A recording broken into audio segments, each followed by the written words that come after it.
नमस्कार, खबरों का पंचनामा देख रहे हैं आप। मैं हूं आपके साथ पूजा। हम लेकर आए हैं देश और दुनिया की 5 बड़ी खबरें, जिसपे चर्चा के लिए मेरे साथ स्टूडियो में मौजूद हैं कैपिटल टीवी के editor in chief doctor Manish Kumar. Doctor साहब, बहुत बहुत स्वागत है आपका। धन्यवाद। सबसे पहले नजर हेडलाइंस पर।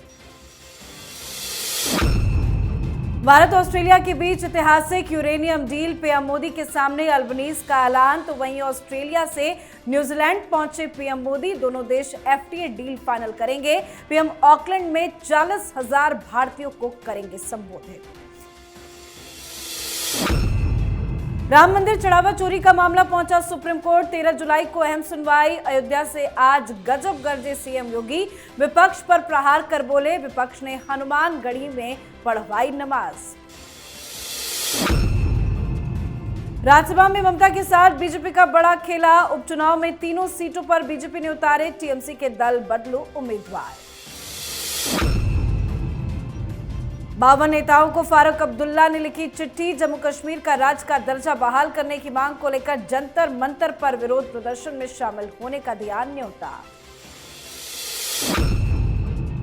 ट्रंप को जान से मारने की नई साजिश, ईरान के किलिंग प्लान पर इजराइल ने अमेरिका को चिताया। तो वहीं अयतुल्ला अली खामनेई के जनाजे में आई भीड़ ने लगाए ट्रंप को मार डालो के नारे।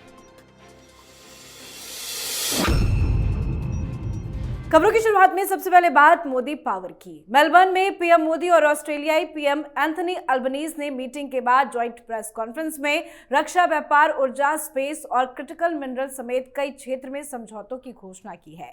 सबसे बड़ी डील यूरेनियम को लेकर हुई है। ऑस्ट्रेलिया दुनिया का सबसे बड़ा यूरेनियम भंडार रखने वाला देश है, लेकिन लंबे समय तक भारत को इसकी आपूर्ति से इनकार करता रहा है। पीएम मोदी के ऑस्ट्रेलिया दौरे के बाद अब बड़ा समझौता हो पाया है।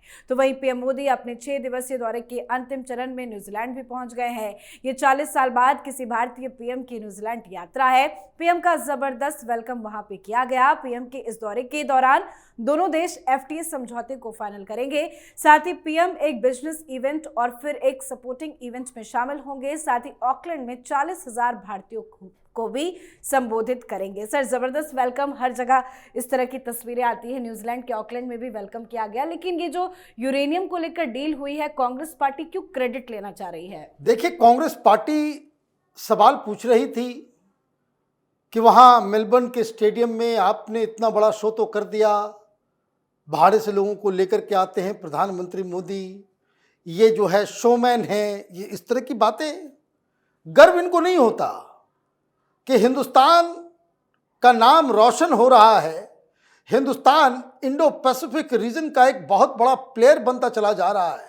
भारत एक ग्लोबल प्लेयर के रूप में इंटरनेशनल पॉलिटिक्स में उभर रहा है। इनके पेट में दर्द होता है, तो ये पूछ रहे थे भाई क्या हासिल किया। तो वहां के अखबारों में तो तारीफ हो रही है, मिस्टर इंडिया पुकारा जा रहा है प्रधानमंत्री मोदी को। पिछली बार जब गए थे प्रधानमंत्री, तो वहां के अखबारों ने, वहां के प्रधानमंत्री ने कहा था कि PM Modi is a boss, he is a rock star. और इस बार जिस तरह के जो समझौते साइन हुए हैं, उसकी लिस्ट वाकई बड़ी लंबी है। लेकिन यूरेनियम के मसले में क्या है, 2011 में जब यूपीए की सरकार थी, ऑस्ट्रेलिया की सरकार ने साफ मना कर दिया था कि ये यूरेनियम भारत को नहीं दिया जा सकता। आज वही प्रधानमंत्री मोदी हैं कि यूरेनियम के ऊपर डील करके आ रहे हैं। सुरक्षा समझौता ऑस्ट्रेलिया के साथ हो रहा है। 28 साल के बाद अभी इनको पेट में दर्द हो रहा है। 28 साल तक कोई प्रधानमंत्री ऑस्ट्रेलिया का दौरा तक नहीं किया, क्योंकि इनको यहीं खाने पीने में मजा आ रहा था। देश के बारे में सोचने की किसकी चिंता थी। 2014 में 28 साल के बाद भारत का कोई प्रधानमंत्री वहां गया है। 40 साल के बाद न्यूजीलैंड को प्रधानमंत्री जा रहा है। और इसलिए देखिए स्वागत, देखिए विपक्ष हो या कुछ मीडिया का एक सेक्शन, प्रधानमंत्री मोदी के विदेश दौरे के ऊपर वो घटिया राजनीति करने पे आमदा है। डेमोक्रेसी है, बहुत ही वाइब्रेंट डेमोक्रेसी है, सवाल पूछा जाना चाहिए, लेकिन उस अंदाज से नहीं कि जिसमें भारत की बदनामी हो जाए। जी, तो जहां जहां पीएम पहुंच रहे हैं, भारत का सम्मान बढ़ा रहे हैं, तो वहीं राम मंदिर चंदा चोरी मामले की जांच जारी है। खबर है कि भारत के चीफ जस्टिस सूर्यकांत की अगुवाई वाली सुप्रीम कोर्ट की 3 जजों की बेंच 13 जुलाई को कोर्ट खुलने पर अयोध्या राम मंदिर दान चोरी, हेराफेरी और गबन से जुड़ी 3 याचिकाओं पर सुनवाई करेगी। साथ ही राम मंदिर में दान के पैसे का कुछ हिस्सा शेयर बाजार में लगाया गया, इस पैसे को ब्याज पर उधार के तौर पर भी दूसरों को दिया गया। साथ ही आज सीएम योगी अयोध्या पहुंचे, विपक्ष पर खूब गरजे। सीएम योगी ने कहा कि ये लोग जो आस्था की बात करते हैं, इन्होंने तो हमारे पवित्र हनुमानगढ़ी में नमाज पढ़वाने का काम किया था। क्या कभी कोई जामा मस्जिद में हनुमान चालीसा का पाठ कर पाएगा? क्या कांग्रेस और समाजवादी पार्टी ऐसा कर पाएगी? फिर हनुमानगढ़ी की सीढ़ियों पर नमाज पढ़वाने का काम कौन करवा रहा था? अच्छी बात है, पुरानी करतूतों को योगी बार बार याद दिला रहे हैं। सुप्रीम कोर्ट में भी यह मामला पहुंच चुका है। देखिए, मामला हाईकोर्ट पहुंचा था, लखनऊ बेंच ने साफ मना कर दिया था, फिर वहां से ये लोग सुप्रीम कोर्ट गए हैं। सुप्रीम कोर्ट में भी क्या होगा? You will have to convince the जज कि अभी जो जांच चल रही है वो निष्पक्ष नहीं है। तब तो आप जो है सुप्रीम कोर्ट में आप गए हो, सीबीआई से जांच हो, तो सीबीआई में भी तो यहाँ पे बीजेपी सरकार है। फिर आप ये भी दोनों ही बात आप कैसे कहोगे? सीबीआई सरकार का तोता है, सीबीआई बीजेपी की एजेंसी है, ईडी बीजेपी की एजेंसी है, और उसके बाद आप तूल दे रहे हो क्योंकि आपको राजनीति करना है। तो दो चीजें हैं, एक चोरी का मसला है, सरकार ने उसको हेड ऑन लिया, पनिश किए जा रहे हैं लोग, छोटे हो या बड़े सबके ऊपर, और स्थिति ये आ गई है कि कड़ाई ऐसी हुई है कि आज जो है जो काउंटिंग में लगे लोग हैं वो हड़ताल पर चले गए राम मंदिर के अंदर। क्यों?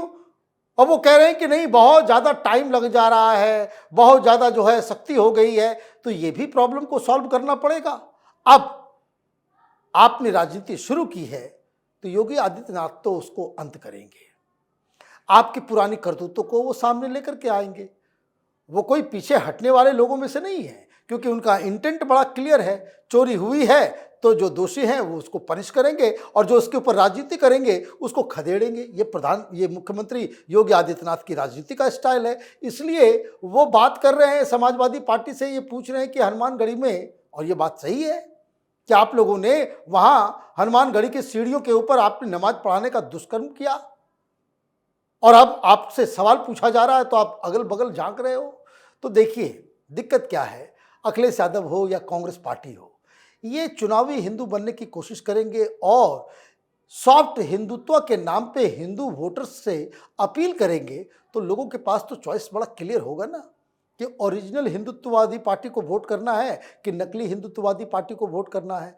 तो ये जो दाव विपक्ष खेल रहा है वो भी चारों खाने चित होने जा रहा है। जी, अब बात ममता बनर्जी को लगे बड़े झटके की। पश्चिम बंगाल में चुनाव आयोग ने खाली हुई राज्यसभा की 3 सीटों पर उपचुनाव की घोषणा कर दी है। इसकी दिलचस्प बात यह है कि उपचुनाव के बाद भी संसद के उच्च सदन में भेजने वाले चेहरे वही रहेंगे, बस उनकी पार्टी का रंग बदल चुका है। दरअसल भारतीय जनता पार्टी ने अपने 3 राज्यसभा उम्मीदवारों के नामों का ऐलान कर दिया। चौंकाने वाली बात यह है कि ये तीनों चेहरे कल ही टीएमसी से इस्तीफा देकर औपचारिक रूप से बीजेपी में शामिल हुए थे।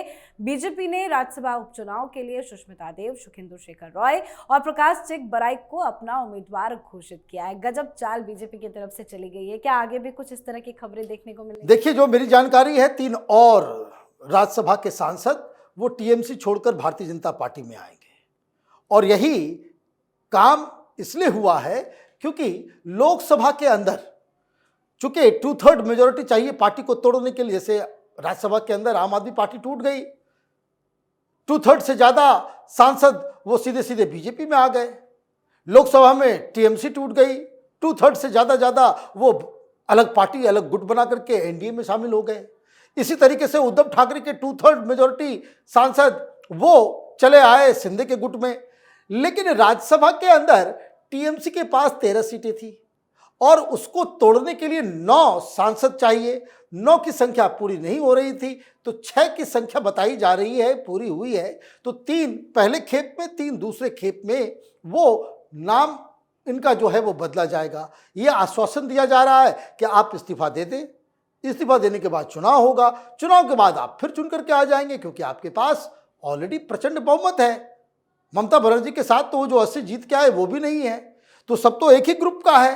तो ये मुझे लग रहा है कि प्लान बी अमित शाह का था, जिसकी वजह से राज्यसभा के अंदर भी टीएमसी के 3 सांसद वो भारतीय जनता पार्टी में आ गए और इसी फॉर्मूले के आधार पे 3 और टीएमसी के सांसद वो भारतीय जनता पार्टी में शामिल हो। जी, तो ममता बनर्जी को एक बार फिर बड़ा झटका लगा है। चलिए बढ़ते हैं आगे। जम्मू कश्मीर का राज्य का दर्जा बहाल करने की मांग को लेकर नेशनल कॉन्फ्रेंस संसद के आगामी मानसून सत्र के पहले दिन नई दिल्ली के जंतर मंतर पर विरोध प्रदर्शन करेगी। पार्टी अध्यक्ष और पूर्व मुख्यमंत्री डॉक्टर फारूक अब्दुल्ला ने देश के 52 प्रमुख राजनीतिक नेताओं, जम्मू कश्मीर के विभिन्न दलों के नेताओं और नागरिक समाज के प्रतिनिधि को इस प्रदर्शन में शामिल होने का निमंत्रण भेजा है। आमंत्रित नेताओं में सोनिया गांधी, मल्लिकार्जुन खड़गे, राहुल गांधी शामिल है। साथ ही क्षेत्रीय दलों के प्रमुख नेताओं को भी आमंत्रित किया गया है, जिनमें स्टालिन, ममता बनर्जी, अखिलेश यादव, मायावती, लालू प्रसाद यादव, शरद पवार, उद्धव ठाकरे, अरविंद केजरीवाल, जगन मोहन रेड्डी, के चंद्रशेखर राव, असदुद्दीन ओवैसी और सुखबीर सिंह बादल भी शामिल है। इनके अलावा भी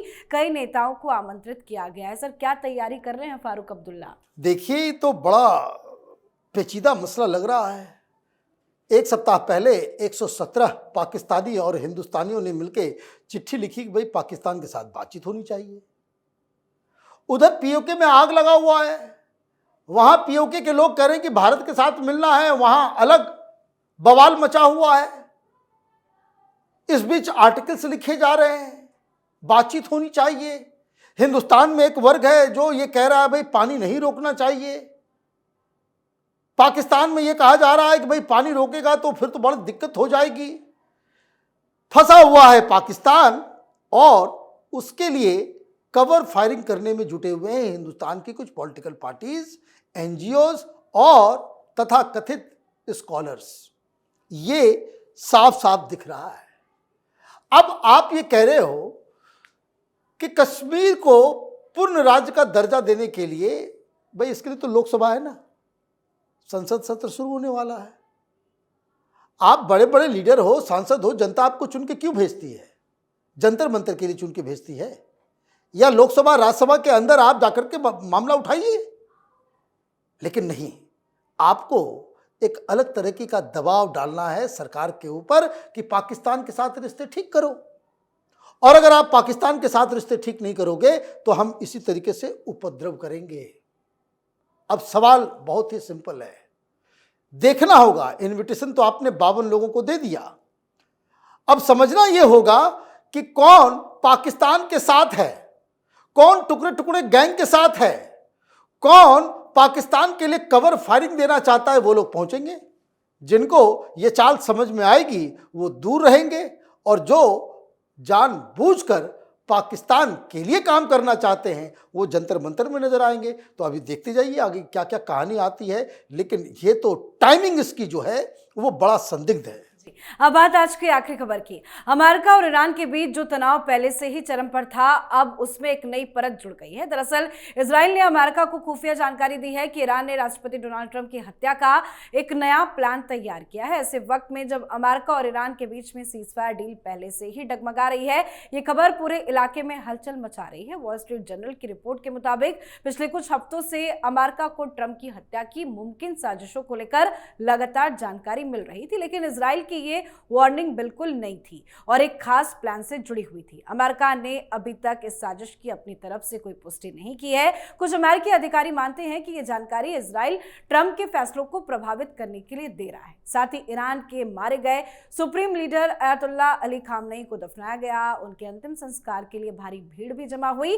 दफनाने के कार्यक्रम में भी ट्रंप को मार डालो के प्ले कार्ड्स देखने को मिले हैं। सर, क्या वाकई में डोनाल्ड ट्रंप की हत्या की कोई साजिश रची जा रही है? देखिए, इसमें कोई डाउट नहीं है। इजराइल ने अगर इस तरह की जानकारी दी है, मुसाद के द्वारा CIA को बताया गया है, डोनाल्ड ट्रंप को बताया गया है, और इस जानकारी के मिलते ही जिस तरीके से व्हाइट हाउस के अंदर बहुत एक सीक्रेट मीटिंग होती है और अचानक से आपने देखा कि अमेरिका ने ईरान के ऊपर हमला शुरू कर दिया।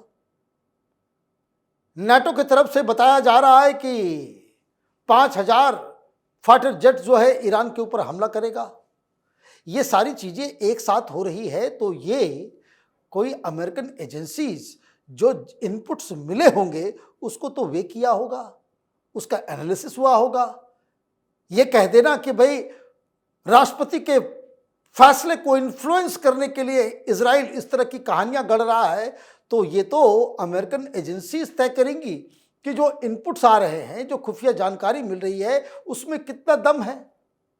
खामनेई के जनाजे के अंदर न सिर्फ प्लेकार्ड चल रहे हैं, डोनाल्ड ट्रंप का जो है बाकायदा पुतला बना करके उसको फांसी दी जा रही है, गोलियां मारी जा रही है। तो ये सारी चीजें, डोनाल्ड ट्रंप ने क्या कहा 2 दिन पहले कि ईरानियन से अब बात नहीं करूंगा मैं, they are very sick people, they want to kill me. तो ये ईरान का पुराना स्टाइल रहा है। आप इस बात को मत भूलिए कि यहाँ कोई सरकार नहीं है, डेमोक्रेसी नहीं है। ये लोग वो हैं जो जिहादी मानसिकता वाले लोग हैं, जो फिदाइन बनने में जरा सा भी समय नहीं लगाएंगे। और इसलिए इजराइल की तरफ से जो इनपुट दिया गया है वो अमेरिका के होश उड़ाने वाला था, इसलिए ये पीस डील अब रसातल में चला गया है। जी, बहुत बहुत धन्यवाद सर समझाने के लिए। धन्यवाद। तो खबरों का पंचनामा में आज के लिए फिलहाल इतना ही। देश विदेश की बाकी खबरों और उनके सटीक एनालिसिस के लिए देखते रहिए कैपिटल टीवी। हमें लाइक कीजिए, शेयर कीजिए और कैपिटल टीवी को सब्सक्राइब कीजिए। नमस्कार।